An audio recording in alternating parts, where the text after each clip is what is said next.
All right. Another beautiful day in Sedona.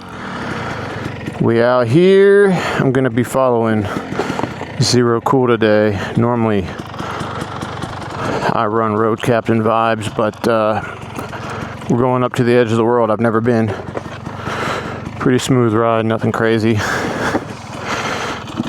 But it's going to be a great ride, and I hope this camera angle's better for you guys.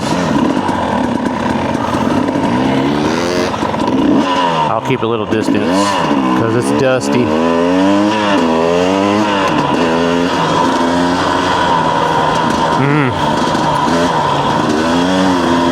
Love the smell of two-stroke in the morning, baby.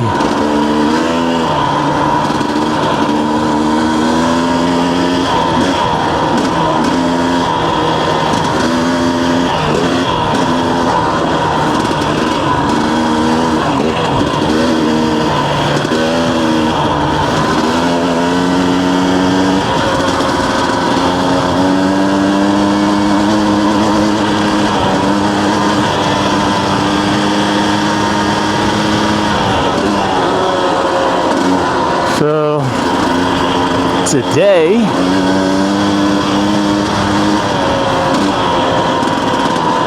I think we'll talk about your beautiful mind.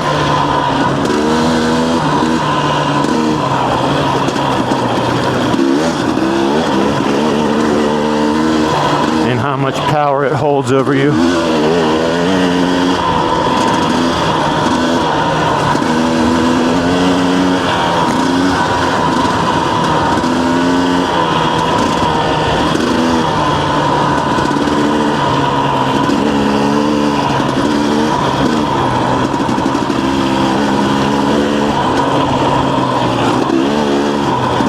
Talked in the last episode about the warrior's way and finding that silence.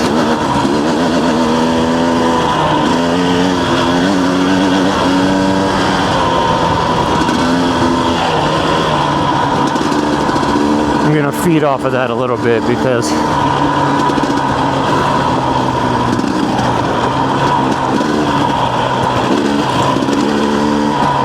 the mind does have a funny way of prolonging things.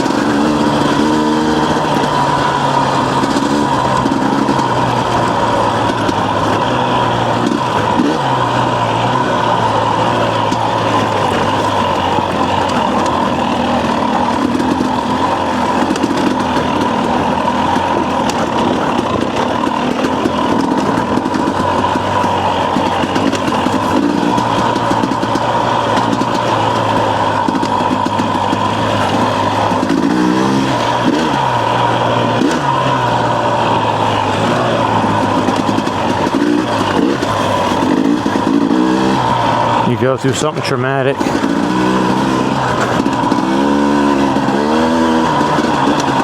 and it lasts however long it lasts.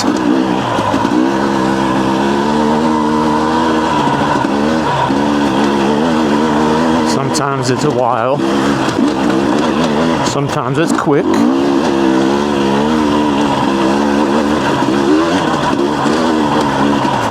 But no matter how long it is,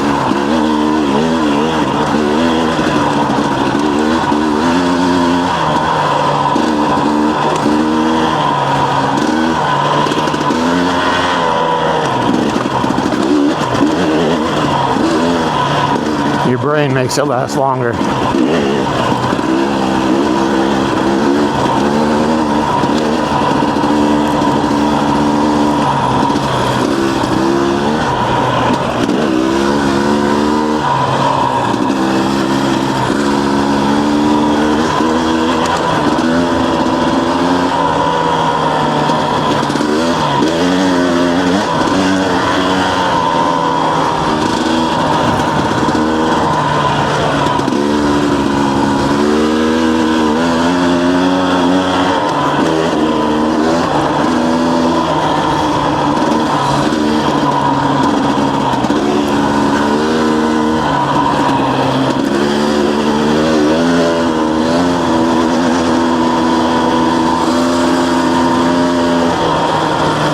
often do you find yourself going back to that event, feeding off of it, finding the sadness in it?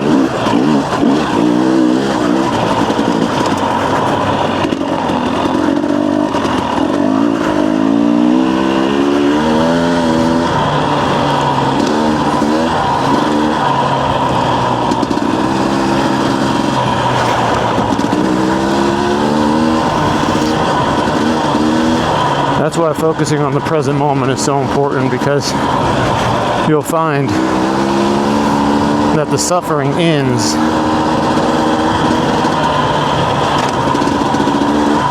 so much sooner than you thought. And I get it. I was homeless as a kid. I used to go back to that. I don't know if you guys have heard of ACEs. ACEs is acronym for Adverse Childhood Experiences. You can Google it. Things like neglect, abuse, drugs. There's like a top 10 experiences.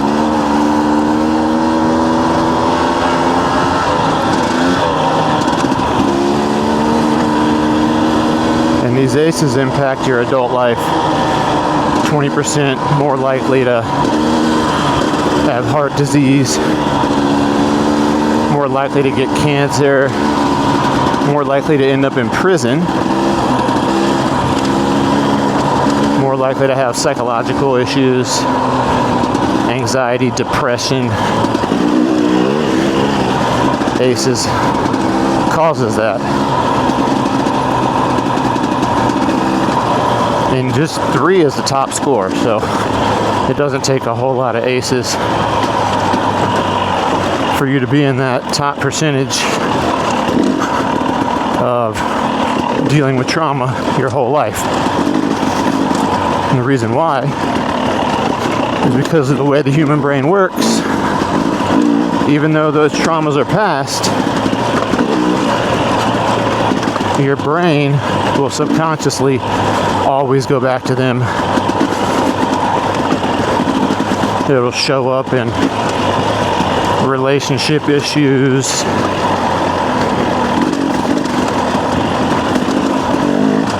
like I said, depression, anxiety, cancers, all kinds of trouble. So the best way to combat the side effects of these ACEs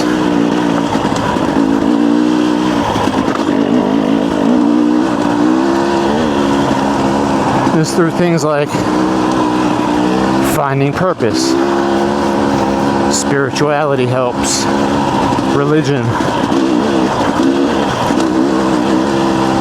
Focusing on peaceful things. Meditating. Mindfulness.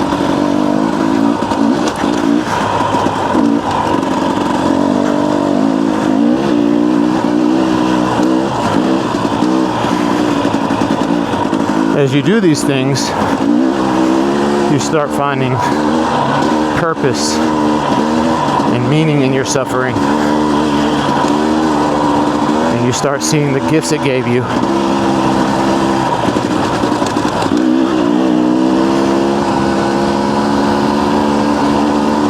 And with those gifts, you can start reversing this aging process, reverse this depression.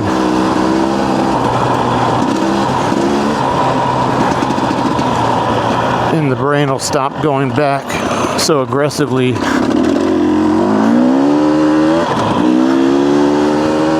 Wanting to feel that pain again.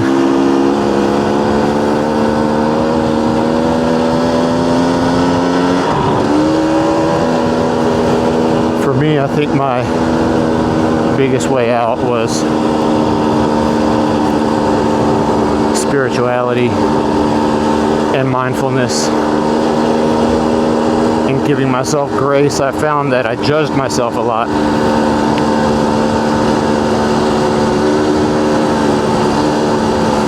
And when I did something wrong, I would really own it.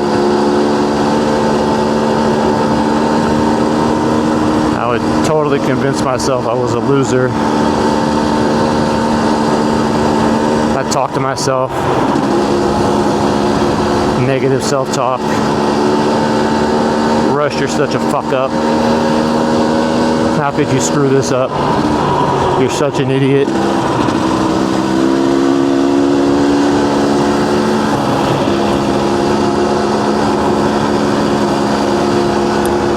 For me, there's a clear line in the sand because I battled depression for 20 years without medication, self-medicating through alcohol and weed and opiates. My opiate addiction was second to none.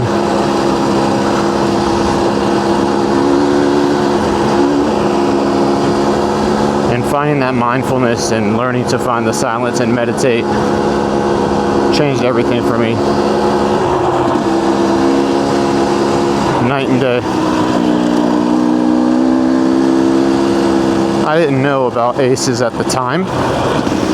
I was still very confused.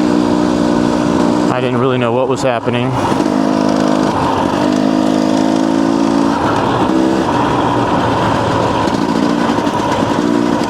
I think knowing about ACEs is super helpful, which is why I bring it up. I scored a 10 out of 10, but a 10 out of 10 doesn't mean anything because, like I said, a 3 out of 10 is considered a top score. And so whether you're a 3, a 4, a 10, you're still wired for failure. You're still wired for anxiety and depression and disconnect. And then depending on what your ACE was,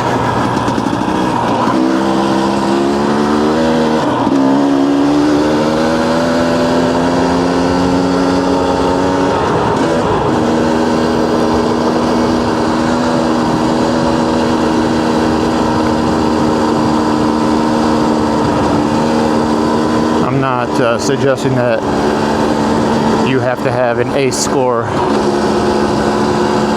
to deal with these symptoms.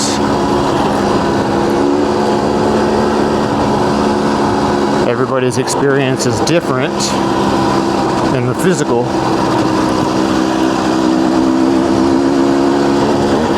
But mentally, they're all the same.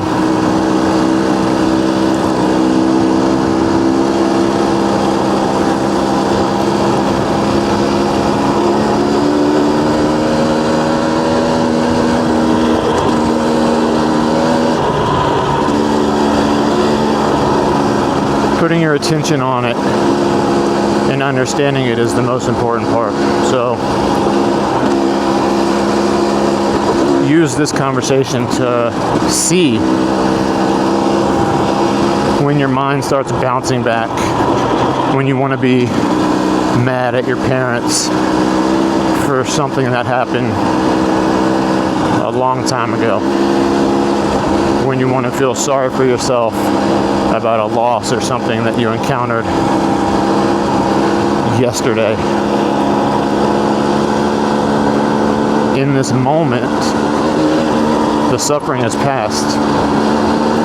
I'm talking about past traumas. Even in the suffering, that's where the real resilience comes. It's not afterward anyway. I talked about that in another video as well, that the peace is here now. When I was homeless, it was rough. I was in a bad neighborhood. It was the projects in Norfolk, Virginia. Lots of gang violence, lots of drugs, lots of racism. And I was surrounded by it, the violence, fighting all the time. At 12 years old, full-blown alcoholic, binge drinking every night.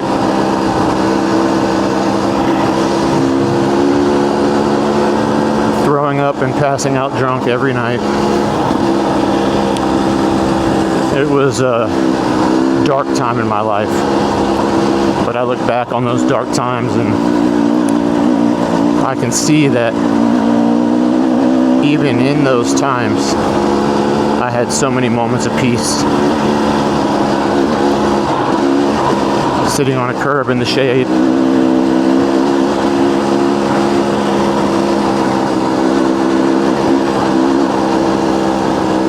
What made it painful was thinking about I had nothing, thinking that I had to think about how to get food, where I was going to sleep that night, running from the cops because you can't be homeless at 12. They'll take you to jail for that.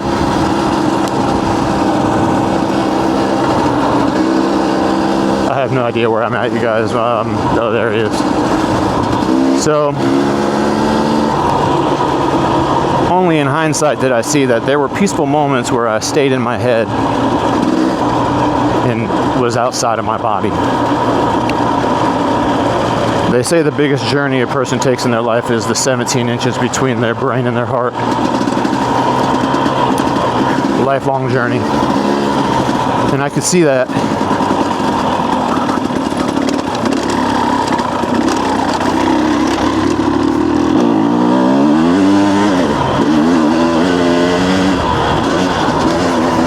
Because I lived in my head in suffering that whole time.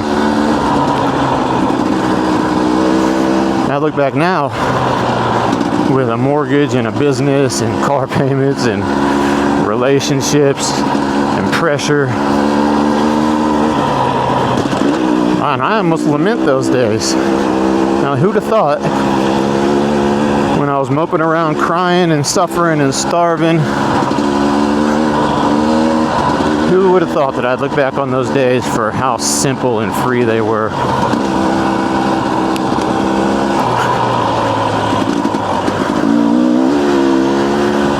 Don't get me wrong, I love my life right now.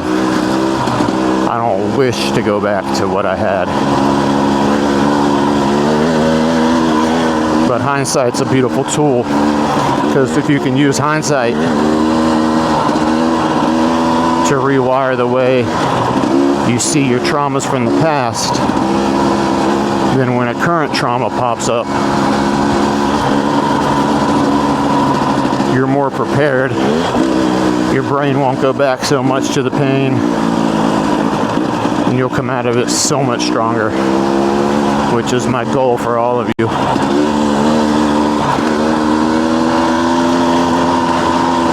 I think we'll end the video there. I'll probably film another one heading down this mountain and continue on with a few other jewels from this conversation, but just stuff to think about, to put onto your own life.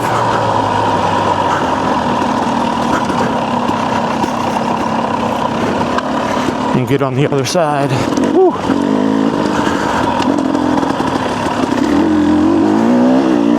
Put a little too much weight on my handlebars just then. You know, when you're going downhill, it's real easy to shift your weight off your pegs and onto your handlebars. And I got this golden tire. This tire it does what you tell it. So if you put too much weight on them handlebars and you hit a rock, your bike's just gonna do what it's told and turn against that rock.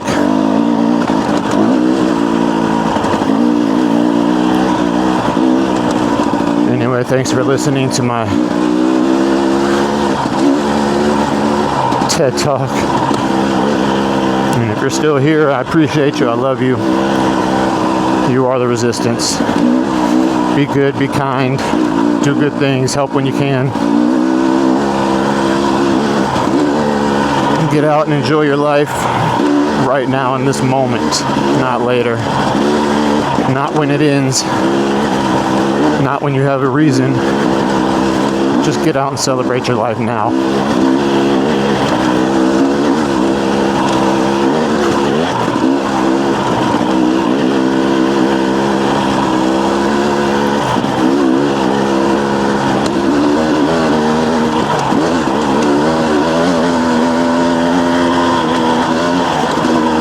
Okay. Signing off.